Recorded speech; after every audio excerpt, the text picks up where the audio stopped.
Welcome to a deep dive, everyone, into the world of Adi Shankara. Now, I know what you might be thinking. Adi who?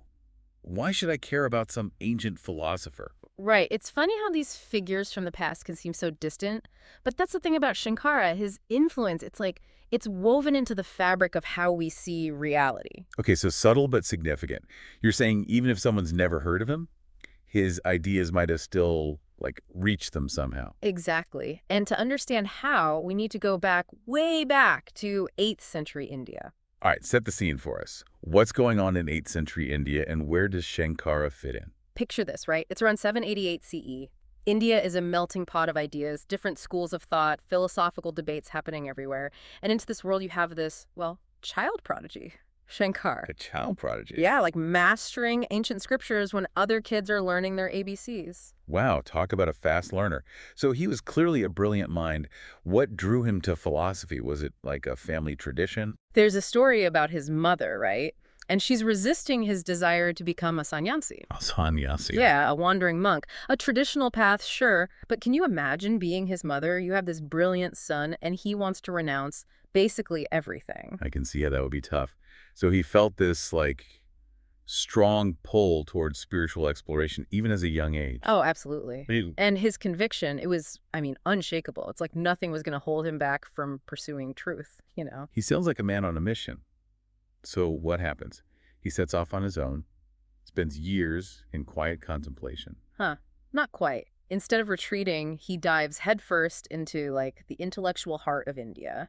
He travels from town to town, and get this, he's engaging in these fiery philosophical debates. So he was, actively challenging and shaping the ideas of his time. Oh, absolutely. And remember, this is a time when Buddhism, Sankhya, Mimamsa, all these different schools of thought are vying for influence. It's like ancient India's battle of the ideas. Oh. What was his style like in these debates? He was incredibly charismatic and a sharp logician. But here's the thing about Shankara.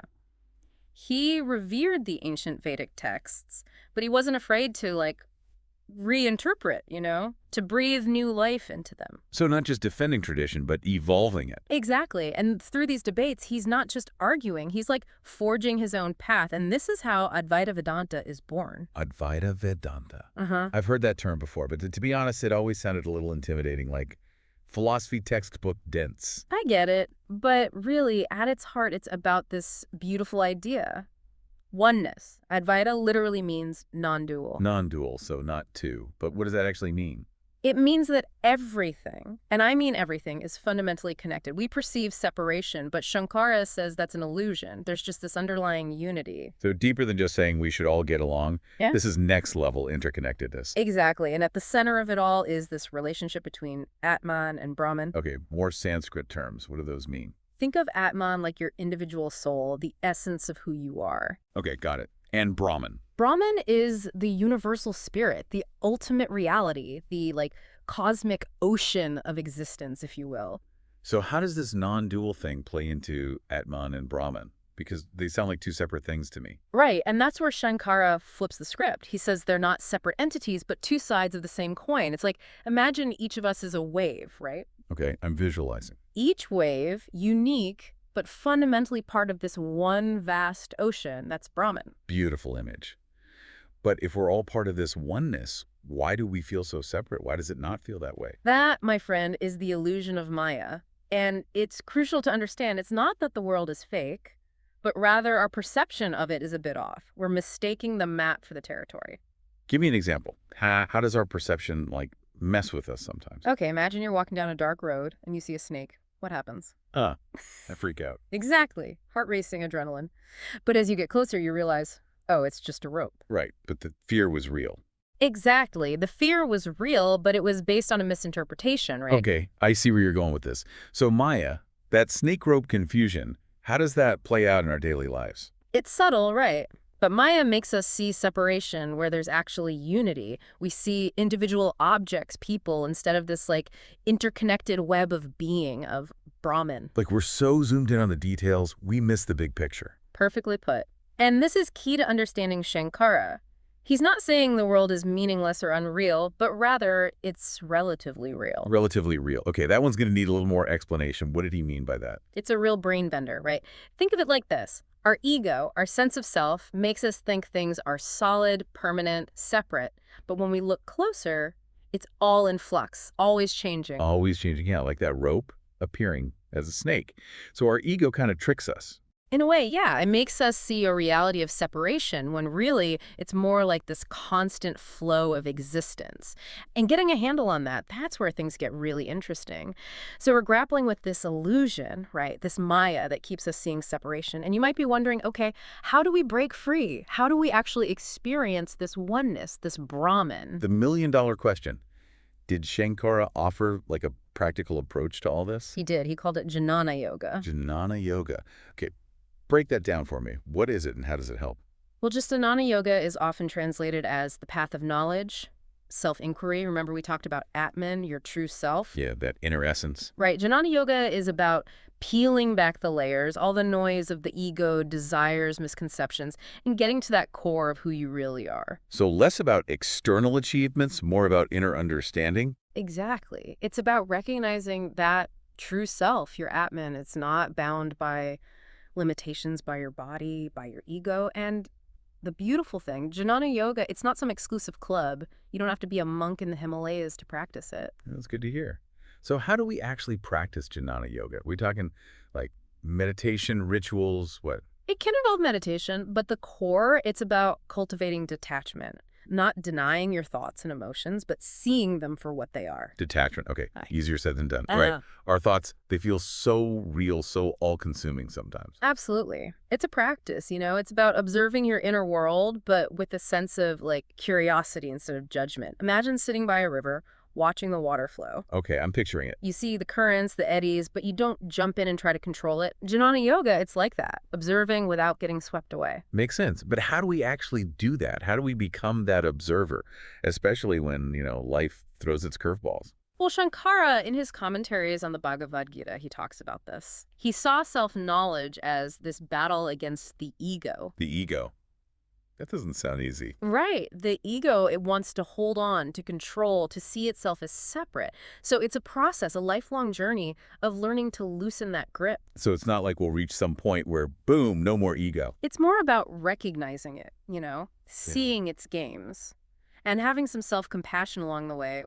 Nobody's perfect at this. So it's about progress, not perfection.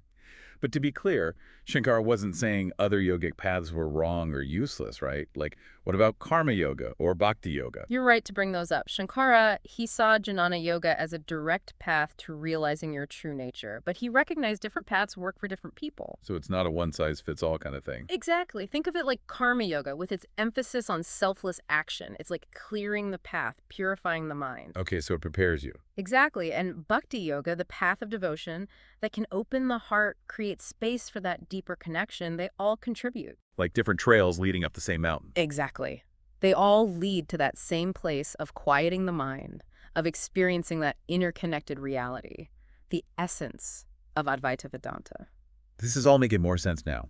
So through Jnana Yoga, through questioning, through recognizing the ego's tricks, we start to see past the illusion, the Maya, and experience that oneness. You got it. It's a shift in perspective from that limited sense of self to something much, much bigger. And that shift, you said it before, it's liberating. Incredibly so. But Shankara's teachings, they weren't just some abstract philosophy. They had a real tangible impact and continue to today. But we'll dive into that more after a quick break. So we've been talking about Shankara's ideas, this whole concept of Advaita Vedanta, but how did it all ripple out from there? What's his legacy? Well, for one thing, his commentaries, the ones he wrote on those ancient texts, the Upanishads, the Bhagavad Gita, people are still studying those today. Really? After all this time? Oh, yeah. They're considered some of the most insightful interpretations out there. Think about that. Influencing spiritual seekers for over 1,000 years. That's amazing. But it's more than just scholars and old texts, right? Yeah. Do his ideas, do they still resonate today, with regular people? Absolutely. And that's what I find so fascinating. You see Shankara's influence in all these unexpected places. Take modern discussions about consciousness, the nature of reality, even quantum physics. They're all touching on themes that Shankara was wrestling with centuries ago. Quantum physics. You're saying this ancient philosopher, he had insights that are now, being explored by science. Well, it's not that he predicted quantum mechanics or anything, but the underlying principles. Yeah. The idea that our perception of reality, of a separate objective world, might be, let's say, incomplete. Right, like there's more to the story. Exactly, and that there's this deeper level of interconnectedness that we're just starting to, grasp. I think Shankara would have found some of the discoveries in quantum physics pretty mind-blowing, to be honest. Makes you wonder what else is out there waiting to be discovered. But Shankara's impact, it wasn't just in the realm of ideas, right? No, you're right. Remember those mathas we talked about, those monastic institutions he Yeah. established? They're still around today, still operating as centers for studying and practicing Advaita Vedanta. So his teachings, they're not just frozen in time, they're still alive, still evolving. Kind of mind-blowing when you think about it, the impact one person can have. It really is. And that's something I hope our listeners take away from this deep dive. Shankara reminds us that it's okay to question, to explore, to think outside the box, because you never know, your insights, they might just echo through time too. Absolutely. Well said. So as we wrap up our deep dive into the world of Adi Shankara, I think we're left with this invitation, really, to look at the world, at ourselves, maybe a little differently. To consider this idea of non-duality, of interconnectedness, to ask ourselves, what if? And who knows, maybe those what ifs will lead to some pretty incredible insights of our own. Thanks for joining us, everyone.